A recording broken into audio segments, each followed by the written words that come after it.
आपको grey list में लाने वाला भी अमेरिका, आपको ग्रे लिस्ट से अगर पूरे निकलोगे वो भी निकालने वाला अमेरिका। लेकिन अमेरिका के पास एक और कार्ड मौजूद है जो वो कह रहे हैं कि अगर पाकिस्तान ने चूं चां चरा की तो हम इंडिया से पाकिस्तान पे हमला करवा देंगे और इंडिया को हम सपोर्ट करेंगे। तो ये एक कार्ड उनके पास, उन्होंने 9/11 के फौरन बाद यही कार्ड चला था। अब इस वक्त अखबारों में यही है कि ये कार्ड चलेंगे, अब देखें होता क्या है। टेक्निकली या तो आपको बिल्कुल बाहर निकाल लेते हैं या तो बिल्कुल बोलते नहीं जी आप अभी ग्रे लिस्ट में हो, तो अगर ग्रे लिस्ट में तो आप ग्रे वाली तैयारी करोगे, बाहर है तो बाहर वाली तैयारी करोगे। पर ये जो आपको ये जो नो मैंस लैंड में डाला है ना इधर ना उधर, तो यहाँ आप फंस के रह गए। क्या नहीं है जो अमेरिका ने नहीं किया है हमारे साथ दुगलापन किया है, बुजदिली किया है। वो जाके लोग को कहते हैं quote unquote they will sell their grandmothers for money. ये अच्छी बात है या क्या ये अच्छी बात है कि वो जाते हैं हिंदुस्तान को कहते हैं इस मुल्क पाकिस्तान के साथ हमारा तो सिर्फ ट्रांजैक्शनल रिलेशनशिप चाहिए, आपके साथ तो हमारा स्ट्रेटेजिक रिलेशनशिप है, you are our major non NATO power ally. इनके साथ एक अपॉर्चुनिस्टिक रिलेशंस हैं, वो जब हमें इनकी जरूरत पड़ती है उनसे बात करते हैं, जब नहीं पड़ती है हम इनको दूर रखते हैं। भाई इनको तो हम अच्छी तरह जानते हैं। एक कहावत है हमारे यहाँ, सांप के मुंह में छुछुंदर ना उगलते बने ना निगलते बने। तो वो वाली परिस्थिति आपने सही बोला है कि एफएटीएफ की ग्रेड लिस्ट से पाकिस्तान बाहर गया, but with terms and conditions. ऐसा नहीं है कि क्लीन चिट मिली है, टर्म्स एंड कंडीशंस मिली है। I would say it is a kind of out but still not out, because there will be those terms and conditions. अगर उनको violation होगा they can put you back into the grey list. हुआ क्या है, कहते हैं ना एक कहावत है हमारे यहाँ, सांप के मुंह में छुछुंदर ना उगलते बने ना निगलते बने। तो वो वाली परिस्थिति है, मतलब ऐसे इंग्लिश में कहते हैं कैच 22 सिचुएशन।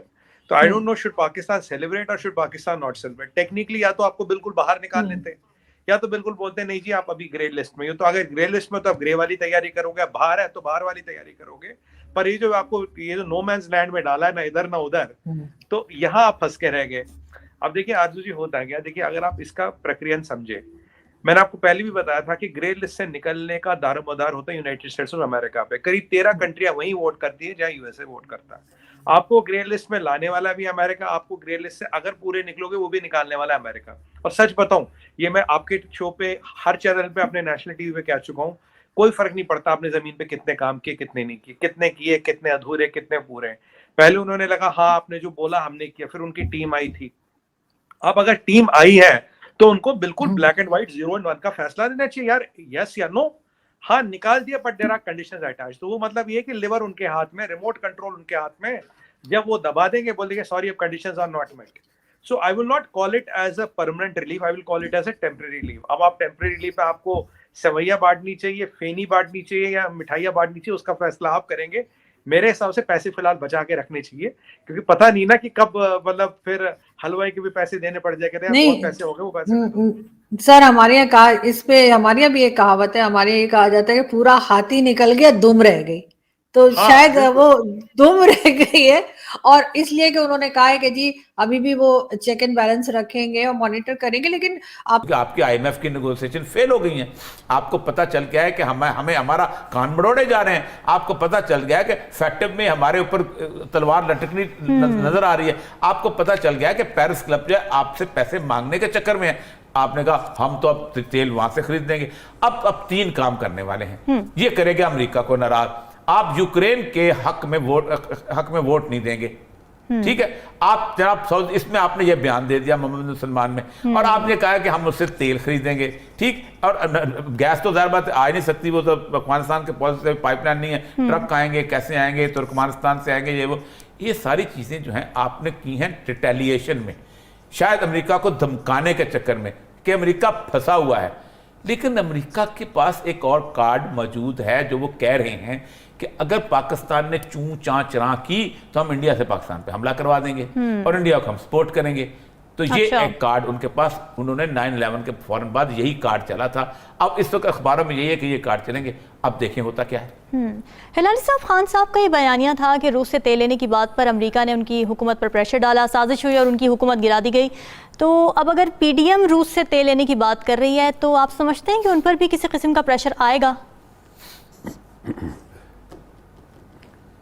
देखिए, ये कह तो दिया है कि रूस से ये तेल खरीदेगा, मगर बद्दार को याद होना चाहिए कि रूस के दुश्मन को आप, माने यूक्रेन को आप असला दे रहे हैं, और वो असला जो हमारे फैक्ट्रीज में बन रहे हैं और वो शिप हो रहे हैं काफ़ी इन मेजर क्वांटिटीज।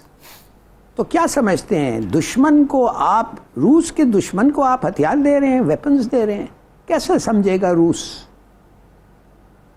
दूसरी बात, ये क्या ये एक न्यूट्रल एटीट्यूड है?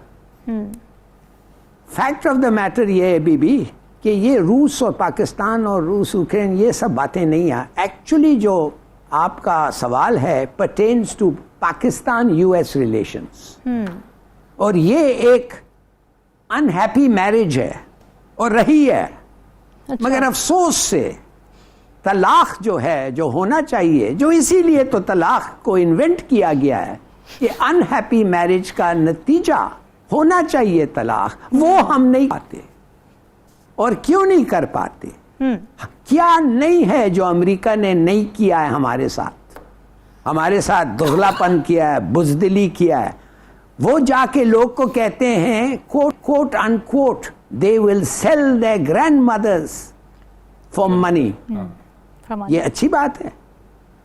या क्या ये अच्छी बात है कि वो जाते हैं हिंदुस्तान को कहते हैं इस मुल्क पाकिस्तान के साथ हमारा तो सिर्फ ट्रांजैक्शनल रिलेशनशिप चाहिए, आपके साथ तो हमारा स्ट्रेटेजिक रिलेशनशिप है, you are our major non NATO power ally. इनके साथ एक अपॉर्चुनिस्टिक रिलेशंस हैं, वो जब हमें इनकी जरूरत पड़ती है उनसे बात करते हैं, जब नहीं पड़ती है हम इनको दूर रखते हैं। भाई इनको तो हम अच्छी तरह जानते हैं। और काफी नहीं था कि वेंडी शर्मन ये कहे हिंदुस्तान में हिंदुस्तानियों को इन पब्लिक, मगर इधर आके वही औरत ने पाकिस्तानी लीडर्स के मुंह पे कह दिया। अब आप मुझे बताएं कि इस किस्म के रिलेशनशिप को आप अहमियत देना चाहते हैं? क्या आप समझ नहीं सकते कि उनका क्या कदर है? आपका क्या मानते हैं वो? आपको डू मोर से क्या मानते हैं? ओवर फ्लाइट्स दें, बेसिस दें, हर वक्त ये मानते हैं। अगर उनका दाल गलता तो आपको वियतनाम वॉर में शरीक होना पड़ता, अगर उनका दलता तो कोरियन वॉर में आप शरीक होते। भाई अंडरस्टैंड वो किस किस्म का मुल्क है। वो आपसे पैसे देते हैं आपको कुछ चीज हासिल करने के लिए ना। हर वक्त कहते हैं no free lunch, no free lunch. तो मान जाएं और उनको छोड़ें, दफा करें उनको। ये इसका मतलब